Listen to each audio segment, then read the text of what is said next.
Hello, নমস্কার, good morning, সুপ্রভাত। News 18 Bangla ডিজিটালে আপনাদের সকলকে স্বাগত জানাচ্ছি। আপনাদের সঙ্গে রয়েছি আমি জুনেলা। প্রত্যেক দিনের মতো আদৌ সবাই হয়ে গেছে চট জলদি ওয়েদার আপডেট দেওয়ার। প্রথমে আপনাদের জানিয়ে রাখি যে সামনে উল্টো রথ, আর উল্টো রথের বৃষ্টির সম্ভাবনা কম থাকছে। আর উত্তরবঙ্গে 3 জেলায় ভারী বৃষ্টি হলেও দক্ষিণবঙ্গে ছিটে ফোটা বৃষ্টিতেই সন্তুষ্ট থাকতে হবে।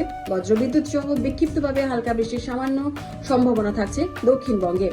আর আগামীকাল থেকে রাজ্যে বৃষ্টির সম্ভাবনা আরও কিন্তু কমবে। উত্তরবঙ্গে বৃষ্টির পরিমাণ এবং তার ব্যাপকতাও কমবে। এর পাশাপাশি দক্ষিণবঙ্গে আরও 7 থেকে 10 দিন ভারী বৃষ্টি অধরাই থাকছে।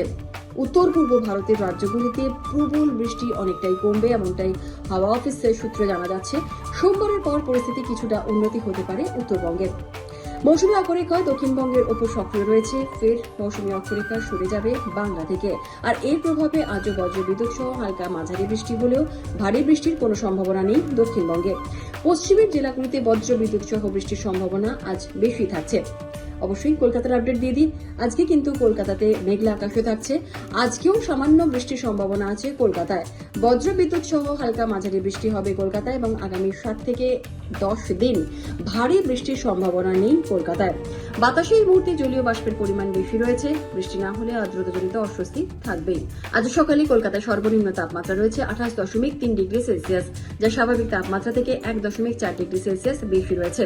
গতকাল বিকেলে সর্বোচ্চ তাপমাত্রা ছিল 32.4 ডিগ্রি সেলসিয়াস, যা কিনা স্বাভাবিক তাপমাত্রা থেকে 4 ডিগ্রি সেলসিয়াস বেশি রয়েছে। আর এর পাশাপাশি আরো একটি বিষয় আপনাদের জানিয়ে রাখি যে এই মুহূর্তে বাতাসে জলীয় বাষ্পের পরিমাণ কত রয়েছে। বাতাসে এই মুহূর্তে জলীয় বাষ্পের পরিমাণ রয়েছে 77 থেকে 94%।